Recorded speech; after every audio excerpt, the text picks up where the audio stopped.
ജാസ്മിൻ്റെയും ഗബ്രിയുടെയും മുഖംമൂടി വലിച്ചു കീറിയത് നൂറയാണ്. നൂറ ജാസ്മിന് ഒരു ഒത്ത എതിരാളിയാണെന്ന് ജാസ്മിൻ അറിയാം. ജാസ്മിൻ ചെയ്യുന്നതെല്ലാം ശരിയും മറ്റുള്ളവർ എന്തെങ്കിലും ചെയ്താൽ അത് ശരി അല്ലാതാവുകയും ചെയ്യുന്നത് എങ്ങനെയാണെന്നൊക്കെ ചോദിക്കുമ്പോൾ ജാസ്മിൻ അതിനൊന്നും ഒരു ഉത്തരവുമില്ല. ഇനി ജാസ്മിൻ ഗബ്രിയേൽ നിങ്ങളുടെ കണ്ടകശനി തുടങ്ങിക്കഴിഞ്ഞു. പുറത്തുനിന്ന് വരുന്ന വൈൽഡ് കാർഡ് എൻട്രികൾ പുലിയാണെന്നാണ് അറിയാൻ സാധിച്ചത്. ഇനിയും ജാസ്മിനും ഇമോഷണൽ ട്രിഗറായി ഒരുപാട് നിലവിളിക്കാനുള്ളതാണ്. വരുന്ന ആഴ്ചകളിൽ നമുക്ക് ജാസ്മിനെയും ഗബ്രിയേലിനെയും വലിച്ചു കീറുന്നത് കാണാൻ സാധിക്കുമെന്നാണ് വൈൽഡ് കാർഡ് എൻട്രികൾ വരുന്നതോടെ നമുക്ക് മനസ്സിലാക്കാൻ സാധിക്കുന്നത്. എന്തായാലും ജാസ്മിൻ നൂറയെ നോക്കി കഴിഞ്ഞ ദിവസം ടാസ്ക് വലിച്ചു കീറുന്നത് പോലെ ഒരു ആക്ഷൻ കാണിച്ചു. ആരെങ്കിലും കണ്ടിരുന്നോ എന്നറിയില്ല. ആക്ഷൻ യഥാർത്ഥത്തിൽ യാഥാർത്ഥ്യമാകാൻ പോകുന്നത് ജാസ്മിൻ്റെയും ഗബ്രിയുടെയും കാര്യത്തിലാണ്. ഇവർ കാണിച്ച ആക്ഷൻ ഇവർക്ക് തന്നെ സംഭവിക്കാൻ പോകുന്നു. എന്തായാലും നാളെയോ മറ്റന്നാളെയോ പുതിയ കണ്ടസ്റ്റൻസ് കയറുമെന്നാണ് അറിയാൻ സാധിക്കുന്നത്. 6 പേരാണ് ഒരേ സമയം വൈൽഡ് കാർഡ് എൻട്രി ആയിട്ട് കയറുന്നത്.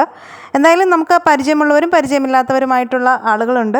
എന്തായാലും ഞായറാഴ്ചയാവും ഈ എപ്പിസോഡൊക്കെ നമുക്ക് കാണാൻ കഴിയുക എന്ന് തോന്നുന്നു. സീസൺ 6 നിങ്ങളുടെ ഇഷ്ട മത്സരാർത്ഥി ആരാണെന്ന് കമൻറ്റ് ചെയ്യുക. ഈ വിഷയത്തിൽ നിങ്ങളുടെ അഭിപ്രായങ്ങളും കമൻറ്റ് ചെയ്യുക. ചാനൽ സബ്സ്ക്രൈബ് ചെയ്ത് സപ്പോർട്ട് ചെയ്യാനും മറക്കല്ലേ ഫ്രണ്ട്സ്.